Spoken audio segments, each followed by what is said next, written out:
नमस्कार दोस्तों। वैश्विक महामारी कोविड-19 के एडवर्स इफेक्ट के कारण हमारे देश की इकोनॉमी एक्टिविटीज अभी अत्यधिक दबाव में है। जीडीपी ग्रोथ रेट के पॉजिटिव होने की उम्मीद भी इस फाइनेंशियल ईयर में ना के बराबर लगी हुई है। कई इकोनॉमिस्ट व वर्ल्ड की बड़ी बड़ी एजेंसीज ने भारतीय अर्थव्यवस्था में मेजर स्लोडाउन की कंडीशन का पहले से ही अनुमान लगा रखा है। यह स्लोडाउन सबसे ज्यादा बैंकिंग सेक्टर पर अपना इम्पैक्ट करता है।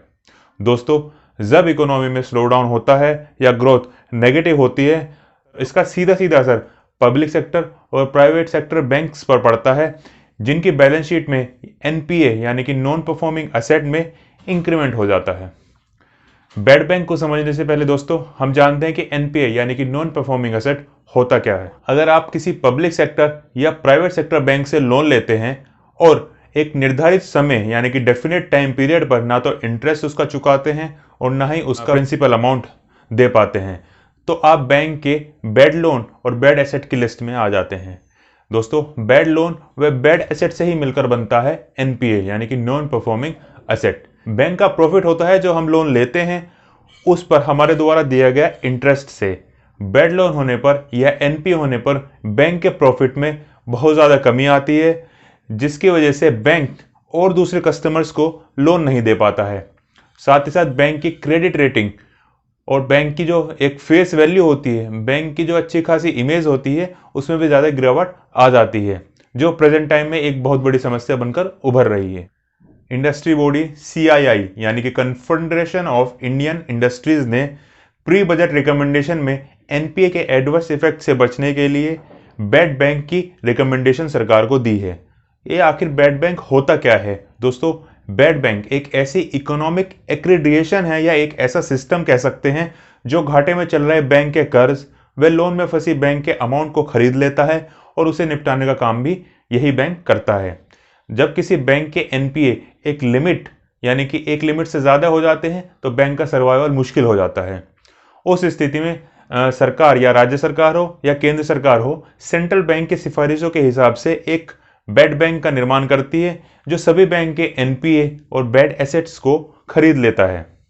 उसके बाद बैड लोन बैंक्स के लिए बैड न रहकर सेटलमेंट नेट में आ जाते हैं। दोस्तों, सबसे पहले 2017 में इकोनॉमिक सर्वे में बैड बैंक्स का भारत में जिक्र हुआ था। नीति आयोग के उपाध्यक्ष राजीव कुमार जी ने भी डूबते कर्ज से निपटने के लिए बैड बैंक को एक जरूरी बताया है।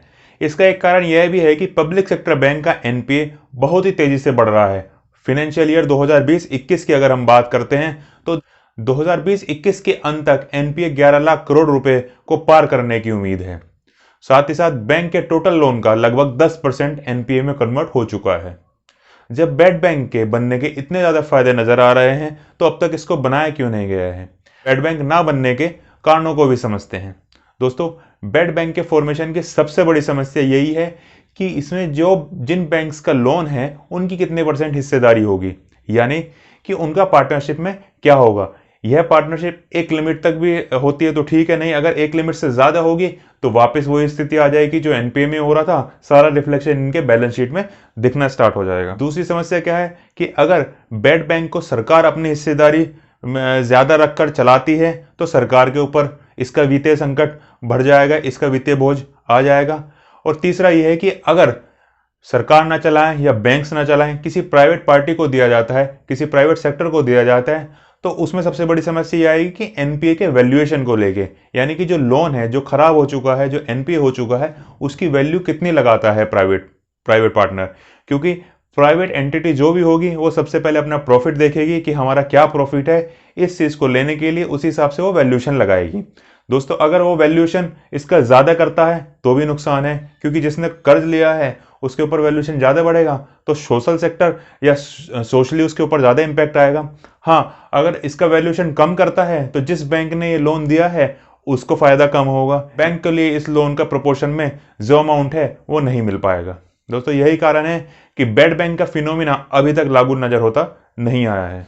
दोस्तों, हमारे देश में बैड बैंक को लागू करने के लिए कुछ लोग इसको मोरल प्रॉब्लम से भी समझ रहे हैं। मतलब कुछ लोग बोल रहे हैं कि बैड बैंक अगर लागू हो जाता है तो एक मोरल संकट यानी कि एक नैतिक संकट उत्पन्न हो जाएगा।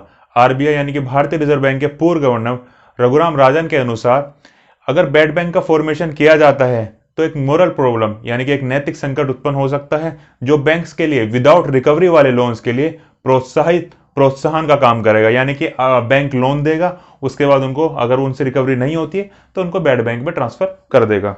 साथ ही साथ बाकी इकोनॉमी के जानकार बैड बैंक को एक गुड आइडिया के रूप में देख रहे हैं और कोविड-19 के कारण आई इकोनॉमी में गिरावट और उसकी वजह से हुए एनपीएस की रिकवरी में एक इंपॉर्टेंट स्टेप बता रहे हैं।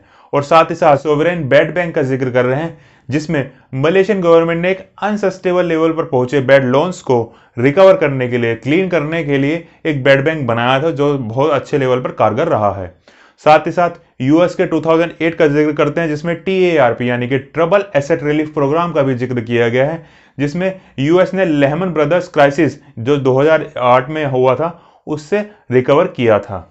दोस्तों, ये तो पता लगेगा आने वाले फरवरी में जब बजट आने वाला है कि बैड बैंक का फॉर्मेशन होता है या कोई बैड बैंक का फॉर्मेशन होता है या कोई लोन रिकंस्ट्रक्टिंग पॉलिसी सरकार इंप्लीमेंट करती है। दोस्तों, वीडियो आपको इन्फॉर्मेटिव लगती है तो प्लीज़ चैनल को सब्सक्राइब कर दीजिएगा, और हाँ, अगर कोई सजेशन देना हो तो प्लीज़ कमेंट बॉक्स में सजेशन ज़रूर दें। धन्यवाद दोस्तों।